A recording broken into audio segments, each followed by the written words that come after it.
নমস্কাৰ, আপোনালোকে চাবলৈ আৰম্ভ কৰিছে নিউজ নাও আৰু মই অনুপম বৰা। আজি পুৱা 7:30 পৰা পঞ্চায়ত নিৰ্বাচনৰ ভোট গ্ৰহণ আৰম্ভ।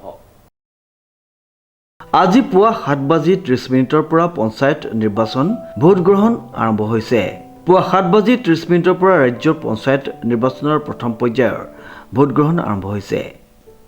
আচলতে মই ৰাতিপুৱা আজি খুব 5 বজাতে উঠি পুৱা গা পা ধুই মোৰ যিখিনি টেবুল যিসকল কৰ্মকৰ্তা বহিব তেখেতসকলক নিৰ্দেশনাখিনি দিয়াৰ পিছত মই মোৰ যিটো নামঘৰ, মোৰ নিজৰ গাঁৱৰ সকামীখীয়া বৰনামঘৰ, তাতে গৈ মই নামঘৰত সেৱা জনাই এয়া ভোটকেন্দ্ৰ বৰিগাঁও পাব্লিক মধ্য ইংৰাজী বিদ্যালয় ভোটকেন্দ্ৰত মই ভোটদান সাব্যস্ত কৰিলোঁ।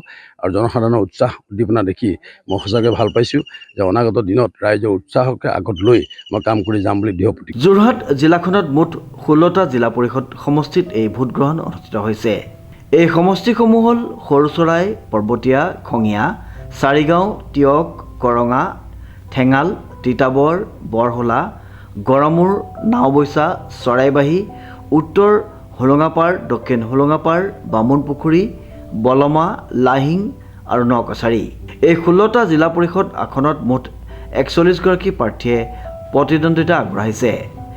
লগতে আঞ্চলিক পঞ্চায়তৰ বাবে 196গৰাকী আৰু গাঁও পঞ্চায়তৰ 86খন আসনত 2017গৰাকী প্ৰাৰ্থীয়ে প্ৰতিদ্বন্দ্বিতা আগবঢ়াইছে।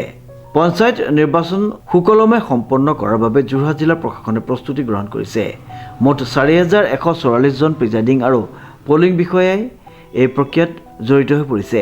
জিলাখনৰ মুঠ 923টা ভোটগ্ৰহণ কেন্দ্ৰ নিৰ্ধাৰণ কৰা হৈছে, য'ত 40টা কেন্দ্ৰত কেৱল মহিলা বিষয়াই ভোটগ্ৰহণৰ দায়িত্ব ল'ব।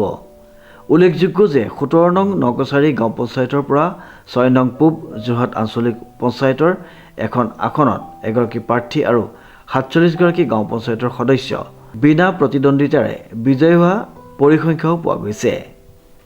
ডিজি বৰাৰ ৰিপৰ্ট, নিউজ নাও।